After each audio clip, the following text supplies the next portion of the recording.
आज हम इंग्लिश विषय में टॉपिक लेंगे बॉयज़। बॉयज़ अर्थात वाच्य या ध्वनि। बॉयज़ को हम वाच्य कहते हैं, ध्वनि भी कहते हैं, और इसके अलावा एक इसका अर्थ होता है आपके आवाज़। वॉइस दो प्रकार के होते हैं। नंबर एक एक्टिव वॉइस, जिसको शॉर्ट में कहते हैं हम एवी। एक्टिव का ए और वॉइस का वी, एवी अर्थात कर्तवाच्य। दूसरे प्रकार में आते हैं आपके पैसिव वॉइस। पैसिव वॉइस का पी और वॉइस का वी अर्थात पीवी। अब जब हम ये टॉपिक पढ़ेंगे आगे तो हम इसकी फुल फॉर्म नहीं बोल करके शॉर्ट में बोलेंगे एक्टिव वॉइस को एवी और पैसिव वॉइस को बोलेंगे हम पीवी। एक्टिव वॉइस का अर्थ होता है आपके कर्तवाच्य और पैसिव वॉइस का अर्थ होता है आपके कर्मवाच्य। एक्टिव वॉइस जो होते हैं कर्तवाच्य, इनमें कर्ता प्रधान होता है और पैसिव वॉइस में आपके कर्म प्रधान होता है। इनकी परिभाषा देखेंगे हम। हमें पता कैसे चलेगा कि दिया हुआ वाक्य एक्टिव वॉइस का है या पैसिव वॉइस का है। परीक्षाओं में क्वेश्चन जो आते हैं वो आपके एबी से पीवी में आते हैं, लेकिन दिया हुआ वाक्य एबी में है या पीवी में। कुछ बच्चे कहते हैं सर वर्ब की थर्ड फॉर्म से पता लगा लेंगे हम, लेकिन प्रेजेंट टेंस है या पास्ट परफेक्ट टेंस है, पास्ट कंटिन्यूअस है, पास्ट परफेक्ट है, प्रेजेंट परफेक्ट है, उनमें वर्ब की थर्ड फॉर्म का प्रयोग होता है। तो उनसे हम पता नहीं लगा सकते कि दिया हुआ वाक्य पैसिव में है या एक्टिव वॉइस में है। तो सबसे सीधा तरीका है एक्टिव और पैसिव वॉइस देखने का। चार एग्जाम्पल दिए हुए हैं आपके सामने। पहला एग्जाम्पल देखें, Radha cleans the room. Radha cleans साफ करती है, द रूम कमरे को। पूरा अर्थ हुआ आपके राधा कमरे को साफ करती है। ठीक है। अब एक्टिव वॉइस की परिभाषा है आपके यदि कर्ता, क्यों कर्तवाच्य है ये, यदि कर्ता दी गई क्रिया कर सके। यदि कर्ता दी गई क्रिया कर सके तो वह कर्तवाच्य होता है। अब हम देखेंगे यहां पर कि इसमें सब्जेक्ट अर्थात कर्ता है राधा और दी हुई क्रिया है आपके क्लीन्स।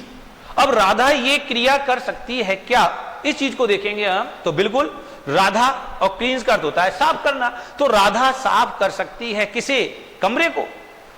तो कर्ता दी हुई क्रिया कर सकता है, इसलिए ये दिया हुआ वाक्य आपके एक्टिव वॉइस में है। सेकंड नंबर का आप एग्जांपल देखें, मोहन इज राइटिंग। मोहन लिख रहा है ए लेटर, एक पत्र। मोहन एक पत्र लिख रहा है। अब सब्जेक्ट देखें आप, अर्थात कर्ता मोहन। वर्ब क्या है इसमें, राइटिंग, लिखना। तो मोहन लिख रहा है, तो मोहन लिख सकता है क्या कि हाँ सर बिल्कुल, मोहन व्यक्ति है, लिख सकता है क्या, एक पत्र। तो मोहन लिख सकता है। तो इन दोनों वाक्यों में कर्ता दी गई क्रिया कर सकता है। राधा कमरे को साफ कर सकती है, मोहन पत्र लिख सकता है। तो ये दोनों वाक्य आपके एक्टिव वॉइस के होंगे।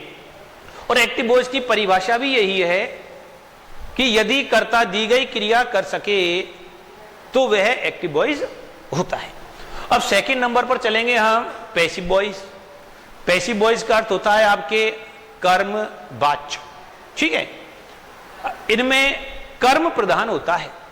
अब हम नॉर्मली जैसे बच्चों से पूछते हैं कि बेटा कर्मवाच्य की परिभाषा क्या है, तो वो बच्चे यही कहते हैं कि सर यदि वाक्य कर्म से शुरू हो तो वो कर्मवाच्य होते हैं। उनका कहना गलत नहीं है, क्योंकि जो एक्टिव वॉइस है इसके कर्म को हम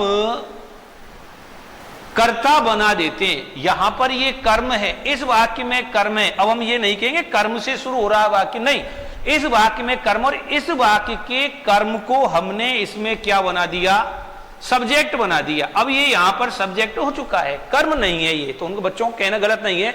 तो परिभाषा हम कैसे लेंगे कि यदि कर्ता, अब इसमें ये रूम जो है ना, ये कर्म नहीं है, रूम कर्म इसमें है। हमने पहले वाक्य का पैसिव वॉइस बनाया है तीसरे में, और दूसरे वाक्य का पैसिव वॉइस बनाया हमने चौथे वाक्य में। तो पहले वाक्य में जो दिया हुआ ऑब्जेक्ट है द रूम, इसको हमने इस वाक्य में सब्जेक्ट बना दिया। तो यहां पर ये पैसिव वॉइस में ऑब्जेक्ट नहीं होकर के ये सब्जेक्ट है यहां पर अब इस समय। तो इसमें ये सब्जेक्ट हो गया। अब हम देखेंगे सब्जेक्ट रूम और क्लीन यानी वर्ब है साफ करना, बी फर्स्ट का अर्थ ही लेंगे हम। तो रूम अर्थात कमरा, और क्लीन का अर्थ होता है आपके साफ करना। तो क्या कमरा साफ कर सकता है? नहीं, बल्कि कमरे को साफ किया जाता है। किसके द्वारा किया जाता है? राधा के द्वारा। ठीक है, तो इसमें कर्ता दी गई क्रिया नहीं कर सकता। सेकंड नंबर वाले इसके अगले जो एग्जाम्पल है उसमें आएंगे हम। ए लेटर, इसमें ये लेटर, ऊपर वाले वाक्य में लेटर ऑब्जेक्ट है, लेकिन नीचे जो वाक्य दिया गया इसमें हमने इस ऑब्जेक्ट को सब्जेक्ट बना दिया। ए लेटर अर्थात एक पत्र इज बीइंग रिटर्न, रिटर्न। अब और अर्थ छोड़ दीजिए आप तो नॉर्मली अर्थ ले लें, लेटर अर्थात पत्र, और रिटर्न का अर्थ होता है आपके थर्ड फॉर्म में गया, लेकिन हम फर्स्ट फॉर्म का अर्थ लेंगे, राइट, रॉट, रिटर्न अर्थात लिखना। तो एक पत्र और लिखना, तो क्या पत्र लिख सकता है? संभव नहीं है कि सर पत्र लिखेगा थोड़ी, बल्कि पत्र लिखा जाता है। काफी जो कुछ वाक्य होते हैं उनमें हम बाई प्लस जो सब्जेक्ट होता है एबी का, उनको लिखने की आवश्यकता नहीं होती है, इनमें लिख दिया हमने। अर्थात कब नहीं लिखते? यदि बाई प्लस सब्जेक्ट लिखे बिना वाक्य का अर्थ पूर्ण हो जाता है तो हमें बाई प्लस सब्जेक्ट लिखने की आवश्यकता नहीं होती है। तो कुछ बच्चे कह देते हैं सर हम बाई से और इनसे पता लगा लेंगे, बाई प्लस सब्जेक्ट आएगा लिखा हुआ कि ये दिया गया वाक्य पैसिव वॉइस का है, लेकिन मान लो वाक्य में लिखा हुआ नहीं आया तो हमें पता कैसे चलेगा? तो पता लगाने का सिंपल सा तरीका है, यदि कर्ता दी गई क्रिया कर सके तब तो वो कर्तवाच्य अर्थात एक्टिव वॉइस होगा, और यदि कर्ता दी गई क्रिया नहीं कर सके तो वह आपके पैसिव वॉइस में आता है। तो ये तो केवल आपकी जानकारी के लिए हुआ कि एक्टिव वॉइस क्या होता है और पैसिव वॉइस क्या होते हैं। आगे मुख्य जो चीज है याद करने की वो है आपके नियम, रूल्स। तो ए बी से पी बी बनाने के हम केवल आपको 5 रूल्स बताएंगे।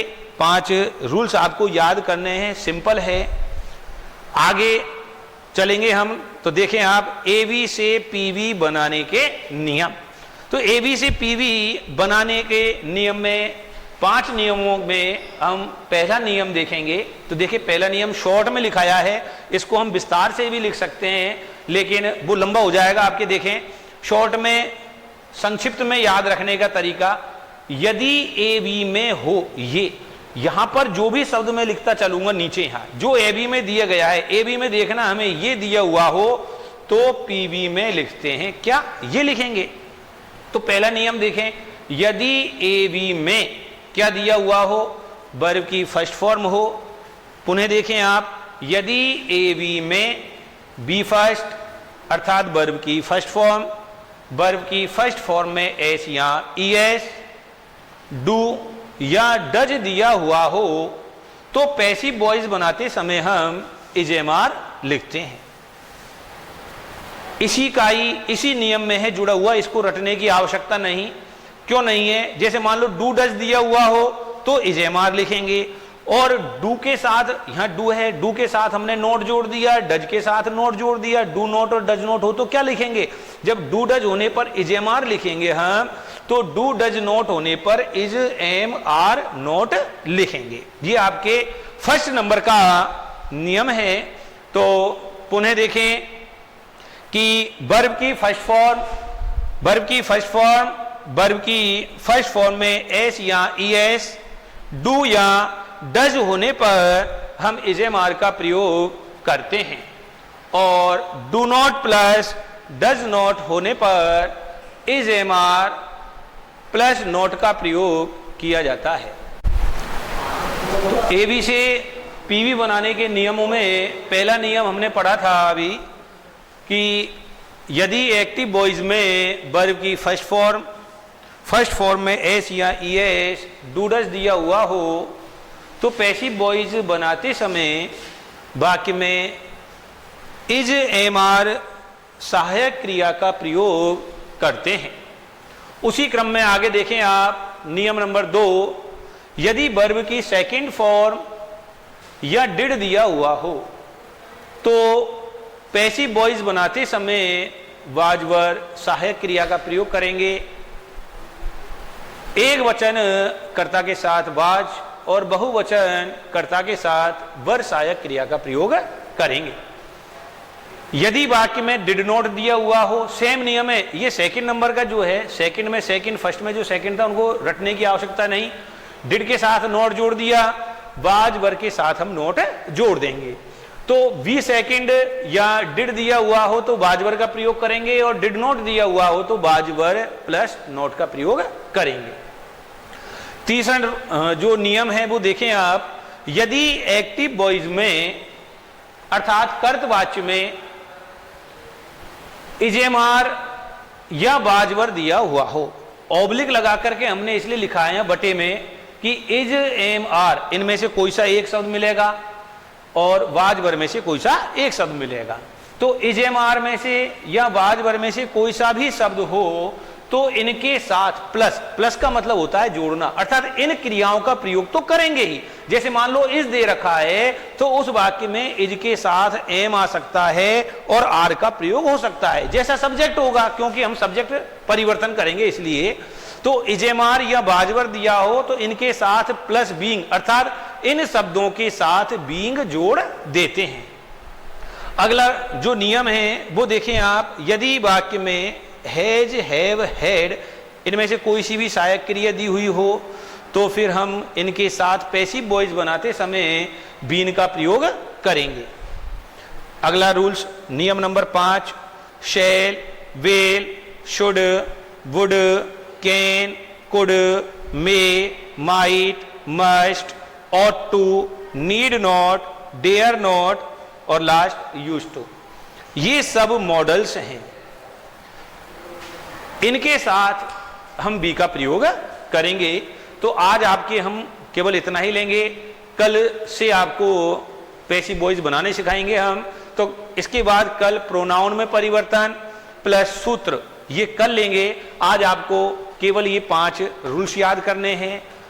पुनः एक बार मैं आपको रिवीजन करवा देता हूं कि रूल्स याद कैसे करने हैं। आप चाहे नियम नंबर मान लो पहला या दूसरा कठिन लग रहा हो तो कोई दिक्कत नहीं है, तीसरे से याद कर सकते हो, लेकिन लिखाना पहले से जरूरी था कि सर तीसरे से कैसे याद रखेंगे कि वाक्य में इजेमार वाजवर दिया हुआ है क्या। सिंपल तरीका बिल्कुल पैसिव वॉइस बनाने के लिए सबसे सिंपल तरीका क्या है कि आप पहले ये तीसरा, चौथा और 5वां नियम याद कीजिए। यदि वाक्य में इजेमार वाजवर दिया हुआ है क्या, कि बिल्कुल दिया हुआ है, तो आप पैसिव वॉइस बनाते समय इनके साथ बीइंग जोड़ेंगे। यदि वाक्य में हैज, हैड दिया हुआ है तो पैसिव वॉइस बनाते समय आप बीन जोड़ेंगे। यदि वाक्य में इजेमार, वाजवर, हैज, हैड कोई सी सहायक क्रिया नहीं है, मॉडल्स दिए हुए हैं, तो इनके साथ हम बी जोड़ेंगे। अब मान लो ये तीनों ही नहीं है, वाक्य में यदि इजेमार भी नहीं है, वाजवर भी नहीं है, हैज, हैड भी नहीं है, शैल, विल, शुड, वुड, ये सारी सहायक क्रियाएं होती हैं, ठीक है। यदि इनमें से कोई सी भी सहायक क्रिया नहीं है तब हम देखेंगे फिर उसमें वर्ब, क्यों हेल्पिंग वर्ब नहीं है तो उसमें हम वर्ब देखेंगे कि वर्ब कौन सी है। यदि मान लो वर्ब की फर्स्ट फॉर्म है तो आप फर्स्ट नियम लगा दीजिए। तो फर्स्ट नियम क्या कह रहा है कि फर्स्ट फॉर्म डू डज हो तो इजेमार। और यदि मान लो दिए गए वाक्य में एक्टिव वॉइस जो आपको दिया गया है हल करने के लिए, उसमें यदि वर्ब की फर्स्ट फॉर्म नहीं है, मान लो उसमें वर्ब की सेकंड फॉर्म दी गई है, तो आप फिर उसमें सेकंड नंबर का नियम लगा दीजिए, अर्थात सेकंड फॉर्म और डिड होने पर हम वाजवर का प्रयोग करेंगे। बाकी का जो है हम कल लेंगे।